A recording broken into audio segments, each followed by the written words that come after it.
Good morning. Hello, my mates. How are we doing today? You feeling good? Did you wake up this morning and count your blessings, or did you just wake up and rush to get to where you needed to be at this particular time? Sometimes, it's good to take even just a minute or two and focus on where you are, stay fully present, and be thankful for what you have. Along the same lines, we talk about no shame and no blame, right? There also must be no regrets either. So that means it includes us in the no shame, no blame game.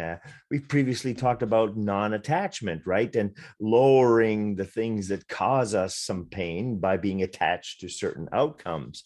Well, along the same lines, it requires us to not judge things, because that's when we set up expectations.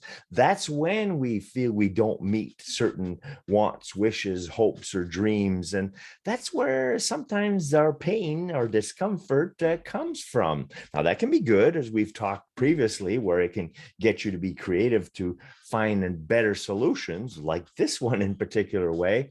But it's also important that we keep our inner peace, and having these no shame, no blame, no regrets, no attachment, no judgment type of tools in our toolbox, we can achieve some of that. Now, if we're still struggling with that process because we've been raised a certain way, we come from a certain background and culture that kind of taught us to have these things that we call judgments or automatic judgments. Oh, that's not the way it should be. I never did it that way. We were never raised that way. And right away, we're kind of making judgment calls on how things are happening, how others are living, how others may be behaving. So it might behoove us to kind of lower that frequency of thought, of process, so that we can experience less of that, irk or ire that causes us to feel those things, which I'm not sure if that's even pleasant to look at someone and say, oh, he shouldn't be doing that. Is that fun? Does that feel good? Something to be questioning about. Because when we do stop the judging, we minimize the grasping, we minimize the needing to have something. Again, back to the non attachment thing.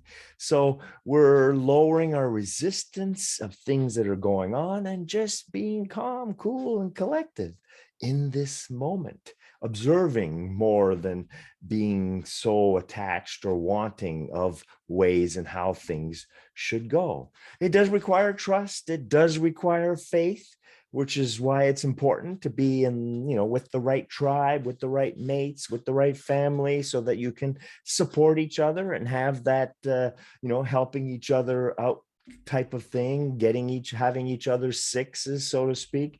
Those help, because when you know you can count on others to help you when you're down or weak, then it gives you that reassurance to let go a little more and know, not to with expectations again, but that things will be okay. Everything will be okay as long as you see things as okay.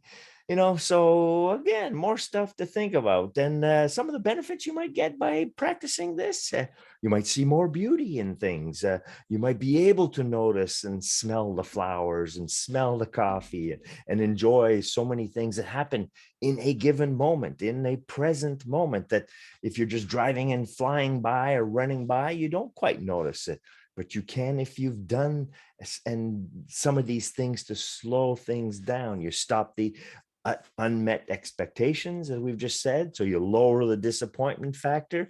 You can have more peace, more inner peace, and just be, observe, look, enjoy a moment more. And then when all this comes through and you're in that, that cool vibe place, you can have more clarity of purpose. You know what you are passionate about, and you know what you really love most to have and be. But again, without the expectation, if you don't get it, it's just a lot of, stuff that all interrelates, all can support each other if we're practicing it as best as we possibly can, even in baby steps every day. So Let's try not to judge ourselves. Let's try not to judge others. Stuff happens all the time. We just gotta go with the flow again, right?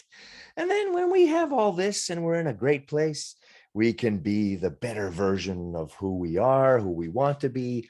We end up doing things with more love and presence and mindfulness. And then we have in return the gifts that come back from giving out the same, which we want to continue to do more of. Be, do, have, and give, and keep on be, do, have, and giving. And that's how the circle works.